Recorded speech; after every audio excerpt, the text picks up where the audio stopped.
Hi అండి, అందరికీ నమస్కారం. Welcome to Vijayalakshmi cooking and vlogs. Super టేస్టీగా మిల్ మేకర్ బిర్యానీ ఎలా తయారు చేసుకోవాలనేది ఈ వీడియోలోనైతే చూసేయండి. మరి ఇక వీడియోలోకి వెళ్ళిపోదాం. గోరువెచ్చని నీళ్ళల్లో అయితే మిల్ మేకర్ని నానబెట్టుకోవాలి. ఇక తర్వాత ఒక ప్యాన్ పెట్టేసుకొని బిర్యానీ దినుసులన్నీ వేసేసుకోవాలన్నమాట ఆయిల్లో.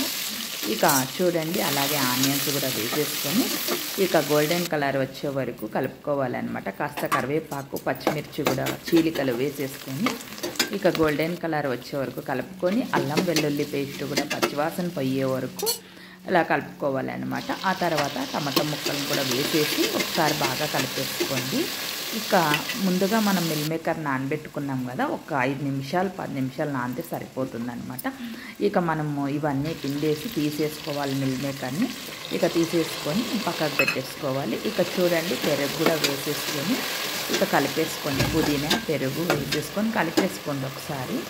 ఇక ఆ తర్వాత మిల్ మేకర్ని కూడా వేసేసుకొని ఇక బాగా స్పైసీగా తినాలనుకుంటే కాస్త కారం ఎక్కువగా కూడా వేసుకొని చేసుకోవచ్చు అనమాట. కారం తక్కువ తినే వాళ్ళైతే కాస్త కారం తక్కువ వేసుకోండి. ఇక వేసేసుకొని కారం ఒకసారి బాగా కలిపేసుకోండి. మిల్ మేకరు అంత బాగా కారము బాగా పడుతుందన్నమాట. కుంటే మనకి పచ్చివాసన పోతాయి అన్నమాట మిల్ మేకర్ కూడా. ఇక చూడండి, ఇప్పుడు ధనియా పౌడర్ వేసేసుకోండి. 1 టేబుల్ స్పూన్ వేసేసుకొని ఒకసారి బాగా కలిపేసుకోండి. ఆ తర్వాత మనమైతే ఇక్కడ 3 గ్లాసులు బియ్యం అయితే తీసుకున్నాం అనమాట. 4 గ్లాసులు నీళ్ళు అయితే వేసుకున్నాము. తక్కువగా వేసుకోవాలి, బాస్మతి రైస్ కూడా వేసుకున్నాం కదా. ఇక తగినంత సాల్ట్ కూడా వేసేసుకొని నీళ్ళు బాగా మరిగినప్పుడు మనం బియ్యం అయితే వేసేసుకోవాలి. ఇక మనకి మిల్ మేకర్ బిర్యానీ అయితే రెడీ అయిపోయిందండి.